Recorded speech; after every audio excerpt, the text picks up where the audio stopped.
welcome to W-Rated, the show where we willingly watch the world's worst rated movies. Today, you've joined us on this year's Road to Razzies, our annual season of episodes looking at the nominations for the controversial Golden Raspberry Awards 2024.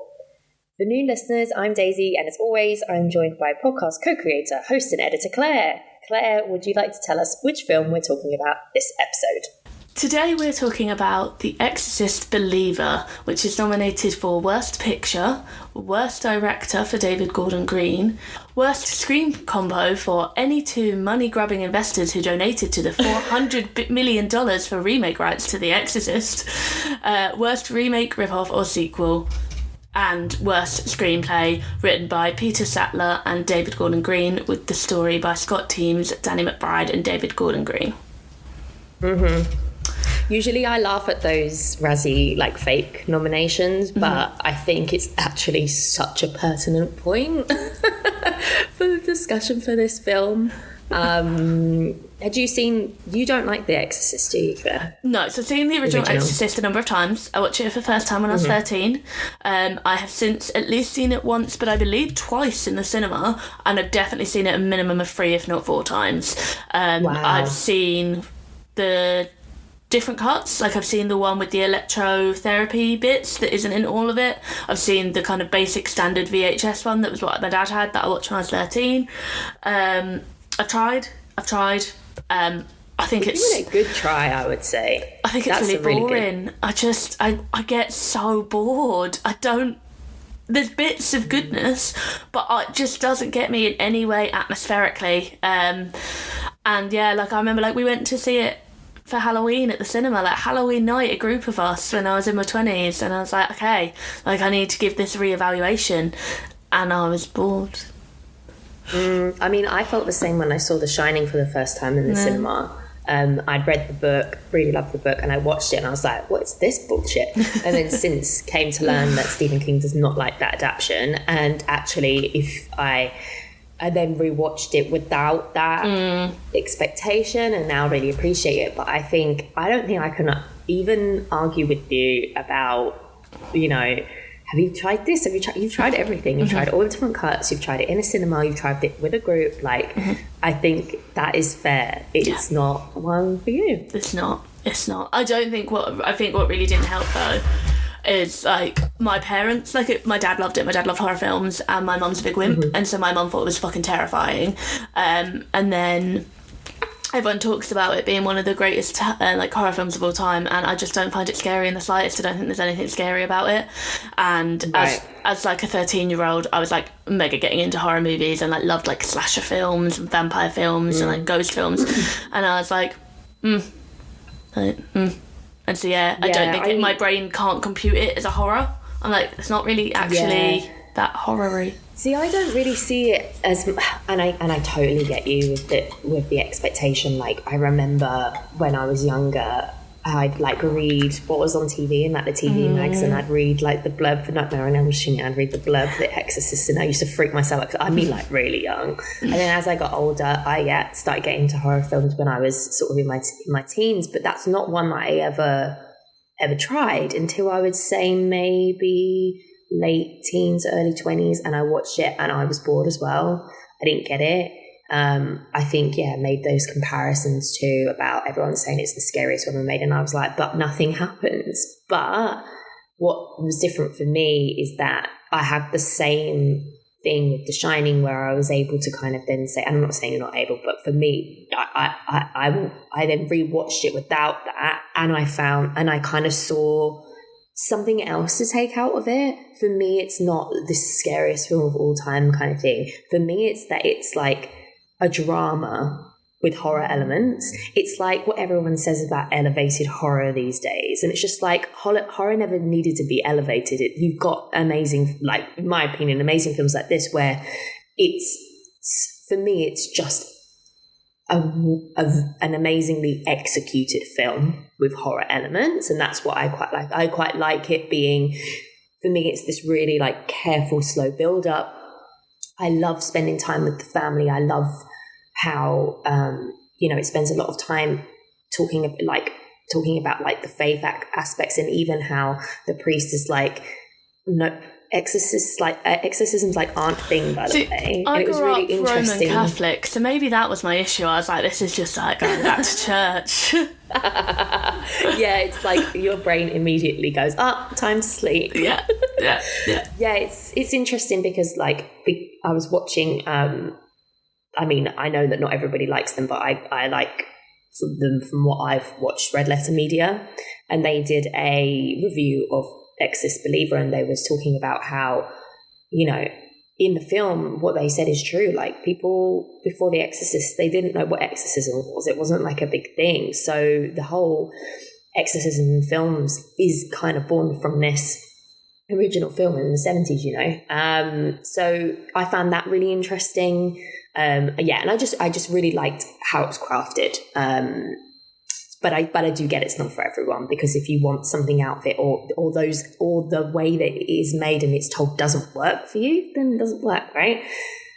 But what I'm going to find really interesting is, I don't know if you liked this soft reboot, whatever they're called. Oh, there was one that there was a new name that they actually mentioned on that review that was good, because obviously you've got like Legacy sequels. Yeah, re-quels is like a remake sequel. Yeah, re-quel, that's what it was. Yeah, I think this is solidly in that category, isn't it? Yeah, which I hadn't kind of realised. I thought it was a straight up sequel, but then I was a bit confused in that, like, I've only seen the first one and there's like 4 other sequels. I have not seen the others. I assumed like Halloween, which was also David Gordon Green, this would only be sticking to the first one, not the other sequels, and that's what I kind of went in assuming I didn't need any knowledge of any other film.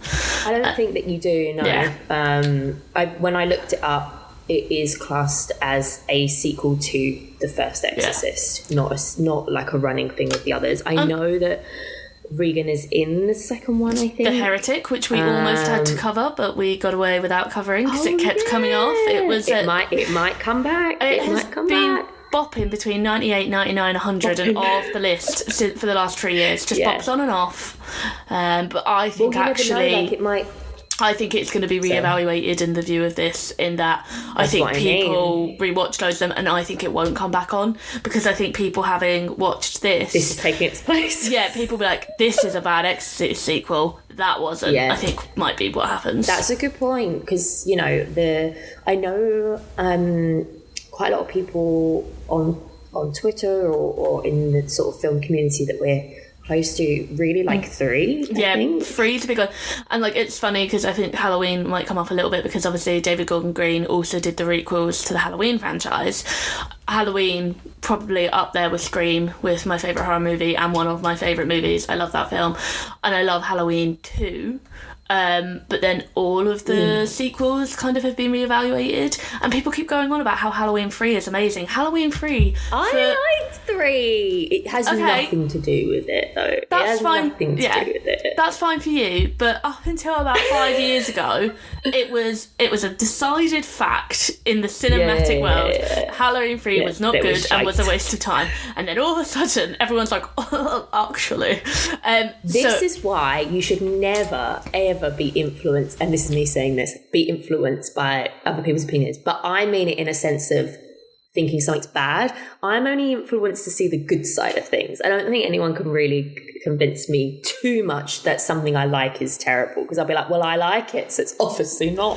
But yeah, so I'm still one short of every Halloween film. I still have not seen Halloween is it Resurrection? The one with Tyra Banks in.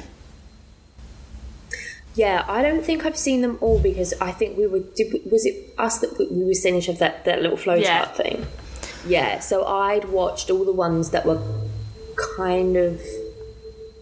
No, because actually you didn't need all the other... I think I've watched some, just not the ones that really veer off. Yeah. So, I've now officially watched all of them, apart from the one with Tyra Banks and the Halloween 2 of the remix series. Maybe I have seen. I'll have to look it up. But yeah, interestingly, talking about David Gordon Green. Yeah. He sort of came in and soft rebooted, but also did like a continuation for Jamie Lee Curtis's main character. And that first one was I didn't loved. see. Yeah, I didn't see it when it came out in cinema. It kind of passed me by. I wasn't a huge Halloween fan at the time, but since then I've rewatched and watched some of the sequels, and they've been quite fun. First one, I think people really liked. They liked it. You know, it seemed to have some real thoughtfulness around what would happen to Laurie after all these years, and it just seemed like a very considered and with love for the project, but also original film whilst also being its own thing. What are the next ones called? What one did I really not like? I think it was the one after that. Halloween Kills and Halloween Ends. Halloween Kills is the one everyone but me hates. I like Halloween Kills. Evil does die tonight, guys. Evil dies tonight. Do you know what was so funny? When I was watching Exorcist Believer, Stephen came in and saw what I was watching, and I explained to him, I think, that it was the new Exorcist, but he didn't know it was David Gordon Green. And he said it as he left. I went, no, you don't understand. You don't understand. That is exactly it. And we actually he really likes David Gordon Green because he showed me Righteous Gemstones. I think I've recommended that to you before. Really good. And then that's also Danny McBride. I don't know if he wrote that or he's just in it, but then pretty sure they made together Vice Principals, which is also very good. Another HBO show. And then before that was Eastbound and Down, which I haven't watched yet. People love that though. That David Gordon Green and Danny McBride working together seems like a really good partnership. And then when people found out that Danny McBride was kind of like involved in the Halloween stuff as well, I was like, okay. And then there was obviously with the sequels, I don't know how Halloween Ends went down. It depends on your school of thought. I only would take opinions from people that also enjoyed Halloween Kills, because I was like, if you didn't like Halloween Kills, I don't really care what you thought about Halloween Ends. I enjoyed Halloween Kills, so they're the people I want to hear from. The problem with Halloween Ends is it's actually not really a Michael Myers film. It sort of does what Halloween 3 does, and it just becomes a different film. Not in the same way. Michael is still there, and it is still a continuation of Laurie and Michael, but actually kind of not really at the same time. It's hard to explain it without spoiling it, but people did not like that. If you didn't like the new character, because you'd want it to be like this build up to this big finale between them, considering it's been 50 years or something. So that ridiculous. does happen, and that's actually, in my opinion, was one of the more boring parts of the film. But yeah, depending on I really liked the new character, so I was in. If you didn't like the new character, it wasn't. It's a gamble, isn't it? It was a gamble, but then Kills got such bad reviews that I think they were probably just like, well, fuck it, let's do what we want. Well, and to be fair, I'd rather them, considering what we're about to discuss with Exorcist Believer, I'd much rather them shoot for the stars and it kind of doesn't work for everyone, but it's something slightly original, it's their own take, versus just trying to remake something that you can't. To get back to Exorcist, though I could talk about Halloween films all day, and now I really want to rewatch them all. I have no interest in Exorcist. I have no interest in the first Exorcist, the book, the sequels. Watching this film, I did have to wonder because there was vitriolic, I don't know how you say that word, I've only ever seen it written down, vitriol or whatever, but hatred for this film, horrific, aggressive. And I was like, how on earth could people hate something so much? Yeah. Now I know. Well, see, I know why. I don't know. I don't get it. Right. And I wondered how much of it is a hangover from the Halloween stuff. How much of it was people were still fucking angry about Halloween. Right. And was like, that fucker ruined Halloween and now he's ruining The Exorcist. Oh. Yeah, I can see where you're coming from. Because I didn't know about that too much, because I didn't know how people felt about Halloween Ends. I can see and I hear, I've reread reviews and stuff after I'd formed my complete own opinion about it. It was when I was watching it, bearing in mind I'd rewatched The Exorcist that week as well. And I was just like, oh, this could never be that bad. It's going to be something like that. People are just up in arms about the fact that they love The Exorcist, and it's like what's the word? In universe? No, just it can't match up. Oh, yeah. It's just inferior sequel, that they shouldn't touch something so sacred and all of this. No.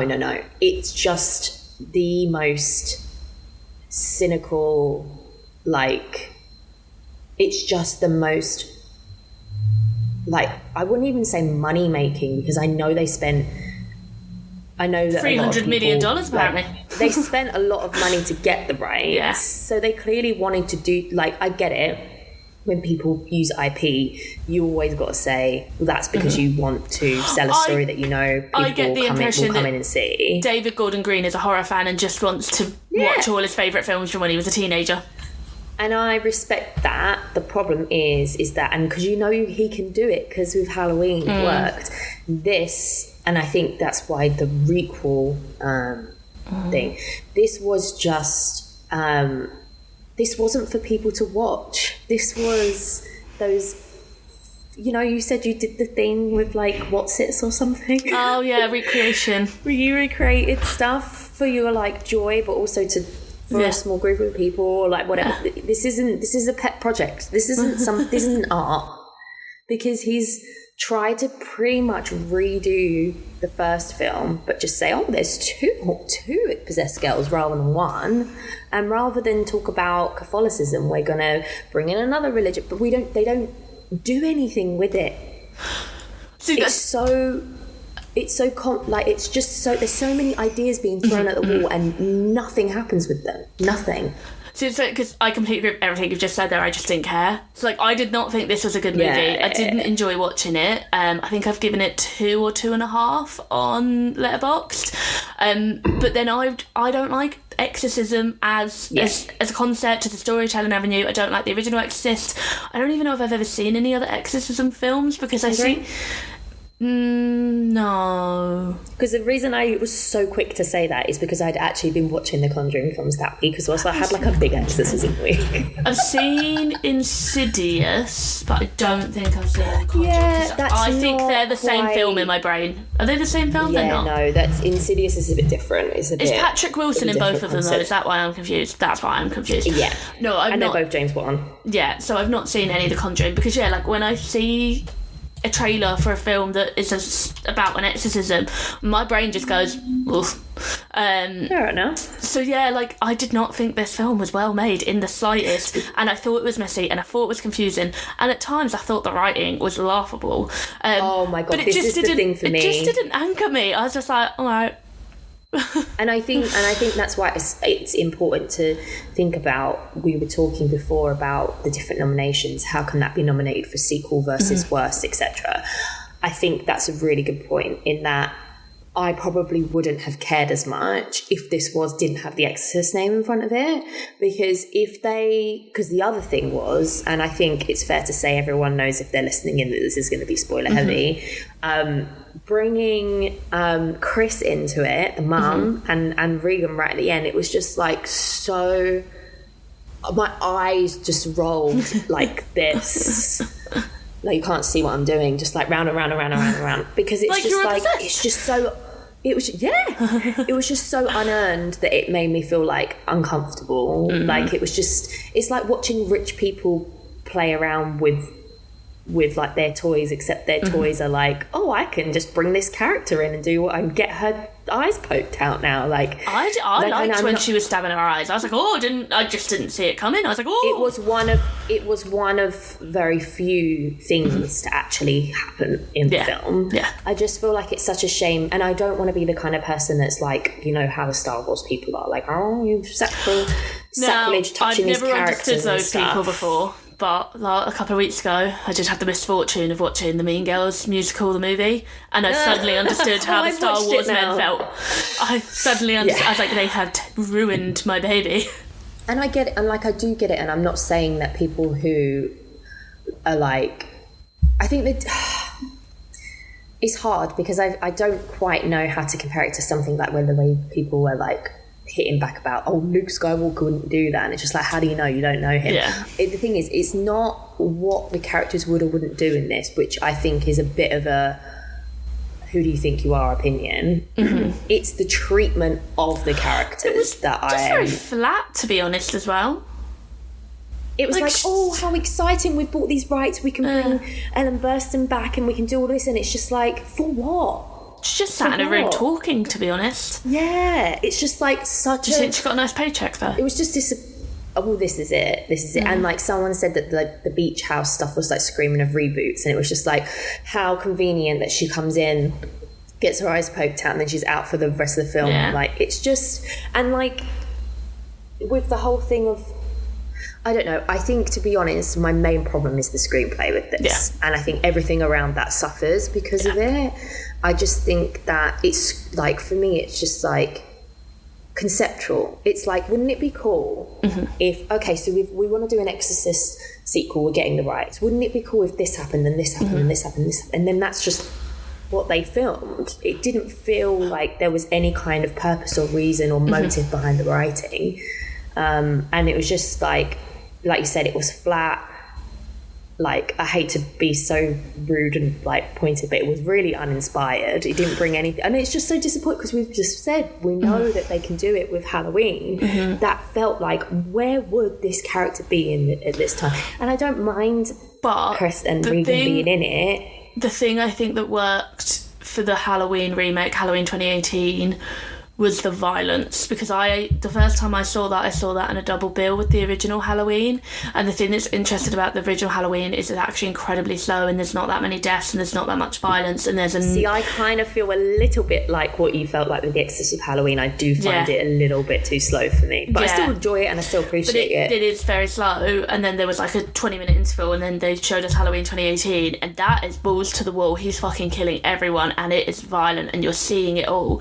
So I think the reason that people liked that was that it paid correct homage to Laurie, Jamie Lee Curtis. It brought in interesting new characters. The writing of these characters was interesting. There was an interesting family dynamic and trauma. Oh, lol. Trauma. But also the kills were interesting. The pacing was tight, and it was violent, and so it felt like it had put the original one up and just glossed it. Just being like, right, what can we... It brought it into the new modern sort of world, like late 2020. Yeah, exactly. Whereas this it was like, what would Halloween be if it was released now? Whereas this just felt like... It just felt like it could have been any exorcism film. There've been so many fucking exorcism films. I didn't think it had any relation to the original. It didn't have the tension of the original. And there were too many characters. I didn't know who we were focusing on. There was no essence of the original left. No. And I think if you're going to do a sequel, and I watched a really good video essay a few months ago about so many different things, but why cinema doesn't feel... as engaging anymore, and a lot of it was like, when you get a good sequel, it's because it takes, if you distill down the very essence of the original film, it's taking that essence and doing something else with it versus redoing the same thing, just changing a few things. And I think we can all really resonate with that. With whether a film, even if you enjoy it, you can say, well, it's not, I enjoy it, but it's not a good film, or I don't like it. And it's usually because they're just rehashing the same thing. This pretty much tries to do that. And it goes, well, why don't we have two... And this is a really good point to discuss as well, in that the two girls, obviously, one is a white Christian family, and the other one is a black family, but they don't really have... There's hints at spirituality there at the beginning. They're in Haiti, and I don't know what the name of the spirituality is, and that's the thing, they don't even really say it, and it kind of makes me feel a bit uncomfortable. They kind of make it seem very mystical, and they don't really bring it into a grounded way, and that's fine if that's what you want to do. But it, considering this was made, produced, and written by 8 white men, it was like, would have been nice to kind of have, if you're going to have that perspective in there. Let it be told by people who know it. That was sort of my issue as well when I said there were too many characters, and that the whole start of the film frames it as what is his name from Hamilton? I've forgotten. Leslie Odom Jr. Yeah, so it frames it as Leslie Odom. His name's Victor in this. Yeah, it frames it as Leslie Odom Jr. and his daughter's story, and then for like the whole second act, they're barely in it. And it's about, and now I will say, the little white girl, she did some great exorcism work. She looked terrifying. She looked gross. And she also really looked like Regan as well. So I think I can get why the editor wanted to use so much of her stuff, because she was killing it in her performance. But then I sort of almost forgot about the other girl, Leslie and Judy, for a bit, until the exorcism, and I was like, oh yeah, they're still here. Yeah, it's very scattered. It doesn't know where to focus. It's not I don't think it knows what's its red thread, what's its meaning, what's its point. Because in the first film, they were obviously talking about how they go through all of the medical procedures to try and I always find that, like, I know it can be boring for some, but I always find that really interesting because to me it feels really grounded in, if that was happening to you, how would you actually react in real life? This is what you do, right? And it's only when, you know, Chris gets pretty much beaten up and the whole crucifix thing happens that she desperately goes to a priest, and even the priest is like, we don't really do, I'm a psychiatrist, like, we are very much grounded in reality here, and I like that, but they just make it, they don't really touch on it. They try to do something new with this combining of religions and spirituality, but it doesn't, what's it trying to say?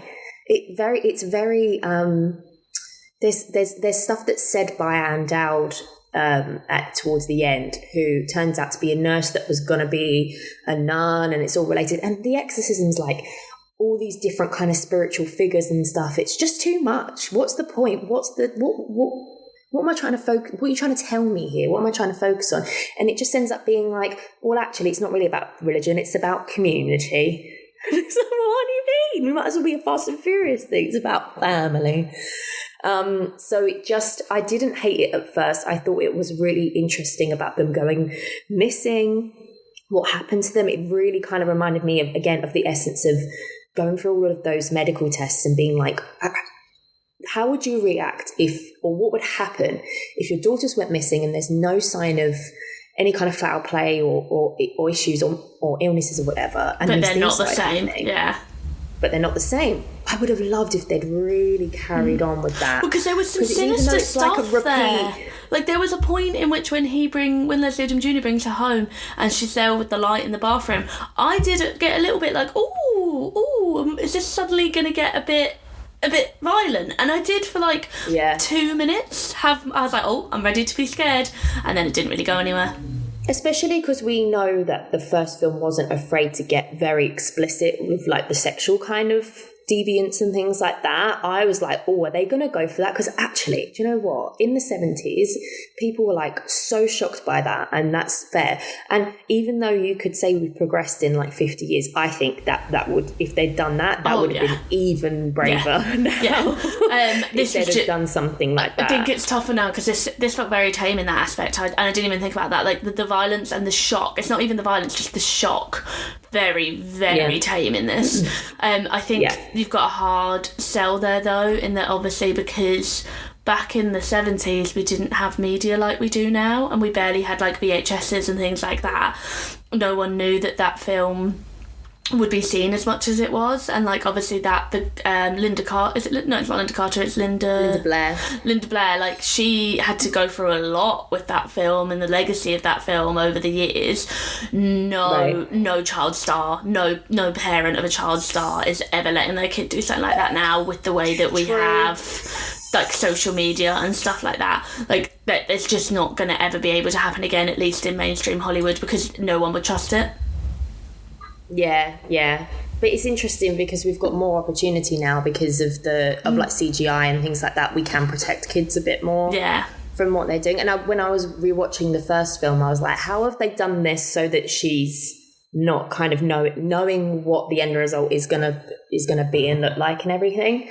But yeah, no, that was a massive disappointment for me, because that's part of the appeal of the original, is that it is shocking, and it's not like throughout the whole film, it's just these moments. May I say the one bit that I did really enjoy in this? I liked when the priest's head turned around. I was like, I really enjoyed that bit. I knew that pissed everyone off. I literally texted my friend while I was watching it, and I was like, there was one really good bit that I really enjoyed, and I sort of feel like that's the bit that everyone else probably hated, but I was like, I just really liked it. Yeah. It was just like, okay, yeah, so we can't have an Exorcist film without someone's head turned around. But I was like, I could feel like echoes of eye rolls across the world, whereas I was like, oh. And you enjoyed that because of that. Yeah, no, that's fair. Yeah, that was a huge bit. Again, as I'm saying, like all of the essence of what makes the original iconic and good and what people like about it, it just either didn't happen or it was just a really, really lame version here. I would have loved to have seen that story of what happens when there is nothing physically wrong with your child, but clearly there's something is. And even if they'd have gone through a similar story to, the point of it what I think they're trying to make the point of is, in terms of character anyway, is that dad, Leslie Odom Jr.'s character, he isn't spiritual, but his daughter's mother was, and she had the baby blessed before she died. And also the big reveal at the end is that he didn't want to save the child, he wanted to save the wife. And that's really, I feel like they could have done so much more with that in sort of like a bit of a gut punch to make you feel uncomfortable. That was the point in which I decided it deserved the worst screenplay nomination, in that was a big sequence where that is revealed that, you know, when he was asked, save the mum or save the baby, you can't save both. He tries to save the mum and the mum still dies and the baby lives, and now he's spent the last 15 years forming what seems like a good relationship with his daughter, and it's like a shock and everyone's like, it's okay, and he's like, no one should have known that. And I was like, okay, that is interesting, should have done more of it, like you say. And then what? 5-10 minutes later, they're like, and straight after that, now you have to make a deal. They're like, you got tricked. The one you wanted to save wasn't the one you actually saved, but now you have to choose which girl you want to save. And I was like, right, so if you say you want to save your daughter, it will save the other girl. And like, you can see that him and the other girl's mum both say, they're like, we can't choose, we're not going to choose, we don't trust it, we don't make this choice. Then the fucking dipshit dad, like 5 minutes later, is like, I saved my baby. And it's like, did you not just hear that if you try and save your child, you're going... and then it's a big shock that she dies. And I'm like, did we watch this? What they could have done is they could have had...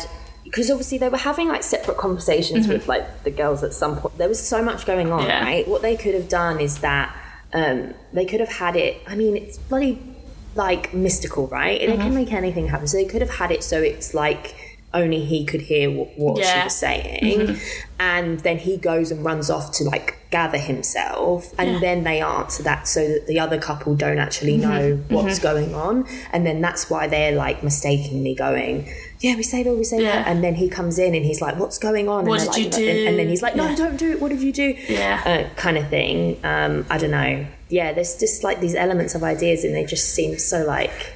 But I felt like the movie wanted really me to be shocked that she died. And I was like, but you just told me this was going to happen. You literally just told me this was going to happen. Why am I now shocked? To be fair, I think I was so annoyed by this point that I didn't even think about that. But either way, I wasn't thinking about it. It didn't shock me either, because I was like, okay. Yeah. Because at the end of the day, that Victor's daughter, they were meant to be the main family anyway. Like people were writing, I'm quite shocked that they let a child die and all of this. And I'm like... it's the Exorcist film. That's the least that should happen. If you're not going to do anything else. It's not actually really brave because you've not shown anything. No, she died of cardiac arrest. Like, wasn't violent. Like, so, I'm not sure if there's much else. I think we've touched on most things that annoyed me. Run through the noms again then. So, it's been nominated for Worst Picture. I don't care whether or not it was nominated for Worst Picture. I don't really agree, but I don't disagree either. I don't really care. I'm trying to view it. I'm trying to see if I still feel the same way if it wasn't a sequel. But I have to say, I think if I'm viewing everything that I saw last year, it definitely would have been down the bottom. So that's what I'm like, where's my list? Where's my 2023 list? Would it have been near the bottom? Because I think it's hard to separate some of this stuff. It would have definitely been in my bottom 10, to be fair, I think. So, I don't know if it would have made my bottom 5, but it would have made the bottom 10. I think I'm similar to you in that if it hadn't been an Exorcist sequel, I probably would have just found it a bit disappointing and meh.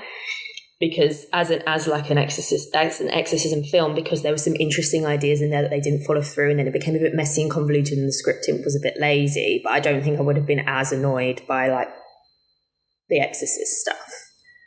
So, but I think if we consider nominations overall for Worst Picture, I think it still would have made it in. Yeah, it definitely would have made my top 10. I don't know top 5, but so I think that can be allowed. Worst Director for David Gordon Green has to be a yes. It's very badly directed. It's very messy. It's badly so framed. It's muddy. Yeah. I have to say though, I did realise when I was like, I can't see anything that my TV was on energy saver mode, and I don't know how long it's been on energy saver mode. No, I watched it on my laptop on full brightness. Even when I put it up, I was like, it's just like you say, it's muddy. there's just no, when you think about the first film, it's dark, things happen at night. But then they use colour to their advantage, because suddenly when it's bright, you're like, oh shit. Like, and they're like the shadows, and when she's levitating and stuff, I was like, people are just too afraid to use non-natural lighting now. Worst screen combo for any two money-grabbing investors who donated to the $400 million for the remake rights to The Exorcist. Well, I think the fact that it got so lambasted is punishment enough for those people that are now kicking themselves that they spent all of that money. Didn't it make quite a lot of money, though? It must have done. It must have made enough money to not be a complete bomb in its first weekend. I feel like it dropped off quite quickly. Let me have a look. It would have done because of word of mouth, for sure. So it had, if they did. It had a budget of around 30 million, but it made at the box office 137 million.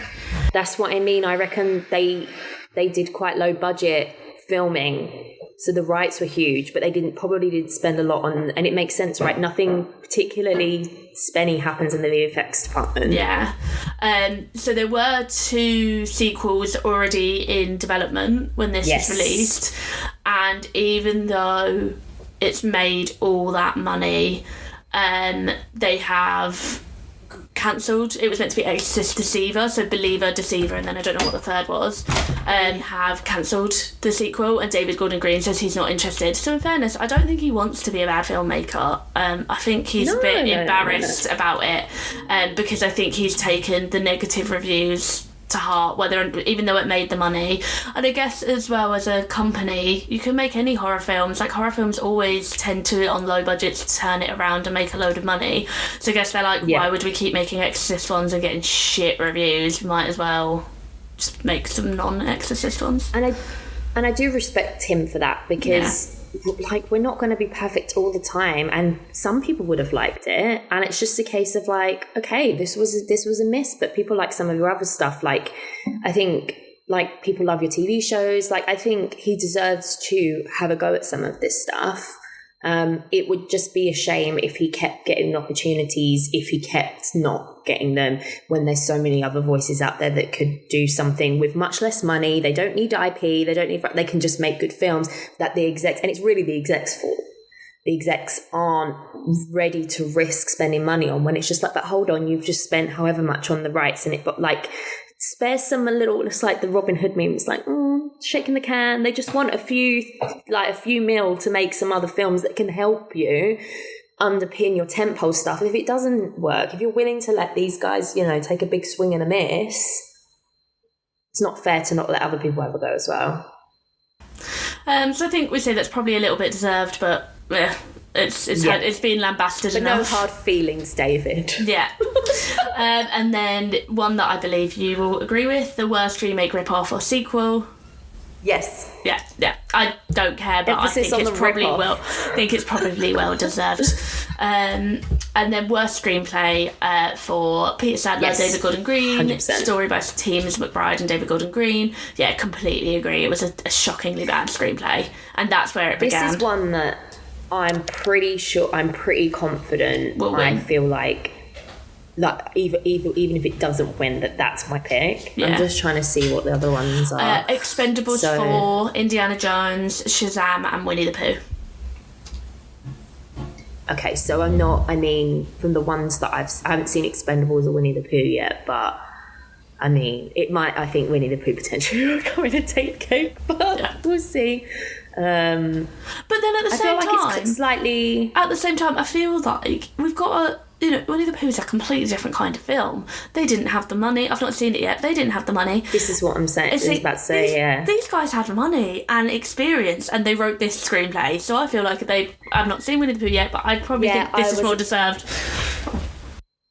I was about to say that, the whole reason Winnie the Pooh, we even know about it, is because of the whole rights thing that becoming into the public domain. That, from what I understand, although it was distributed by Altitude, would have been super low budget, probably people that haven't had the chance or the skill set or like mainly the resource around them to make something of of the level of what the Exorcist believe it is / should be. So it seems like a slightly unfair fight, but we'll see. We'll see when we get there. We might absolutely hate it. Are you excited for this time next year to be watching the Steamboat Willie horror movie? Oh, for God's sake. Yeah. She gazes off into the distance in horror. The cat just angrily meowed. He was like, no. Oh, no. He just knows just about Steamboat Willie. He was like, I won't have it. Pumpkin, what are you doing? I heard him. He's talking to the birds. Oh, talking, saying, I want to eat you. Okay, any more about Exorcist? I think we pretty much covered everything. I feel like that's that. We have exercised our horrors. I am no longer a believer. Thanks for tuning in, everyone, and we hope you can join us for another mini episode as we tackle another Razzie-nominated film on our road to Razzies 2024.